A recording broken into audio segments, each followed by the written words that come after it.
Welcome to the New Separatist Bible, and I am Pastor Victor Robert Farrell.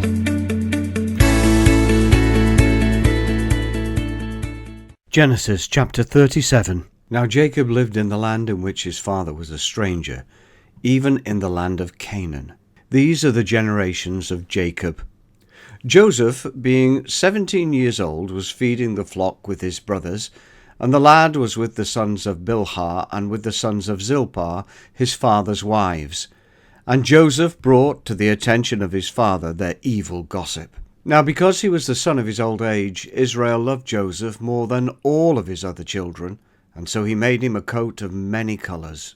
And when his brothers saw that their father loved him more than all his other children, they hated him, and could not speak a kind word to him. And Joseph dreamed a dream, and he told it to his brothers, and they hated him yet all the more. And he said to them, I ask you, please, listen to this dream which I have dreamed.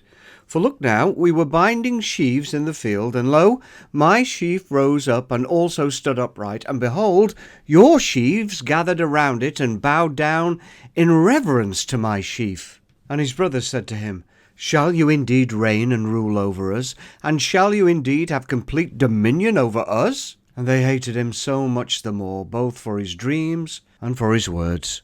Now he dreamed yet another dream, and told it to his brethren, and said, Look now, I have dreamed a dream again, and behold, the sun and the moon and the 11 stars bowed down to me. And he told it to his father as well as to his brothers, and his father scolded him, and said to him, What is this dream that you've dreamed? Shall I and your mother and your brothers indeed come to bow ourselves down to the ground before you? And his brothers disdainfully resented him. However, his father kept the matter in mind. Now his brothers went to feed their father's flock in Shechem, and Israel said to Joseph, Are not your brothers feeding the flock in Shechem? Come now, for I'll send you to them. And he said to him, Here I am. So he said to him, I want you to go and see whether it is well with your brothers, and how the flocks prosper, and then bring me word again. So he sent him out of the vale of Hebron, and he came to Shechem. And a certain man found him, for behold, he seemed to be lost, and was wandering in the field. And the man asked him, saying, What are you looking for? And he said, I'm looking for my brothers. Can you please tell me where they feed their flock? And the man said, They are gone from here, for I heard them say, Let us go to Dothan. And Joseph went after his brothers, and found them in Dothan. And when they saw him in the distance, even before he came near to them, they conspired against him to kill him. And they said to one another, Behold, this dreamer comes.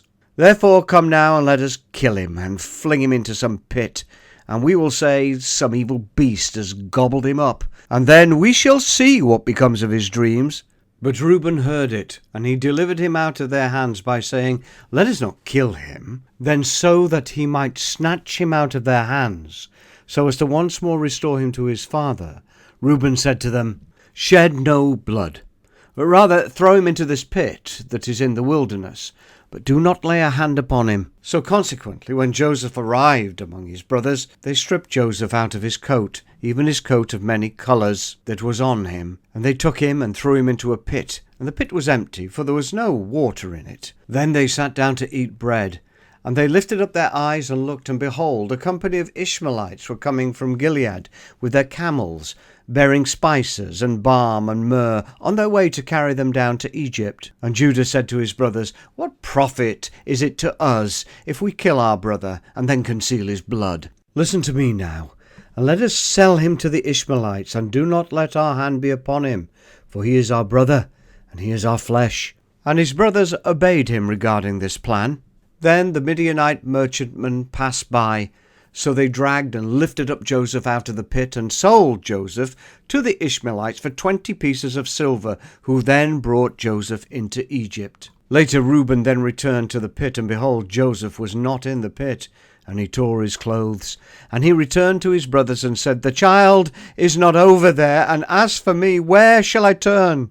And they took Joseph's coat, and killed a kid of the goats, and dipped the coat in the blood. And they took the coat of many colours, and they brought it to their father, and said, We found this. Examine it now to discern if it is or is not your son's coat. And he knew it was, and said, It is my son's coat.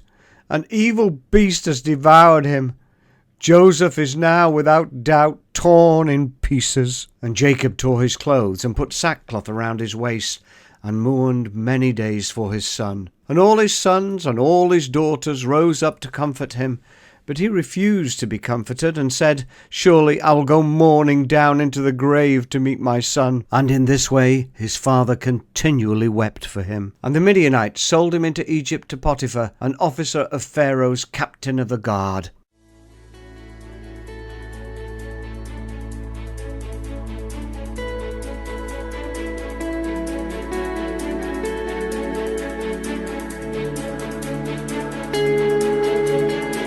You have been listening to an extract from the New Separatist Bible, a New Confluence Bible for the 21st century, drawing from those magnificent artifacts of the 1611 King James Bible, the Authorized Version, the Pure Cambridge Edition, and the 1560 Geneva Bible and modern 21st century language, provided by yours truly, Pastor Victor Robert Farrell. You can find out more about us at thenewseparatist.com, that's thenewseparatist.com, or contact me at vr@66books.tv, that's vr@66books.tv, or you can call us in the USA on 855-662-6657, that's 855-662-6657, the United Kingdom on 07975 805 323, that's 07975 805 323. We'd love to hear from you. God bless you.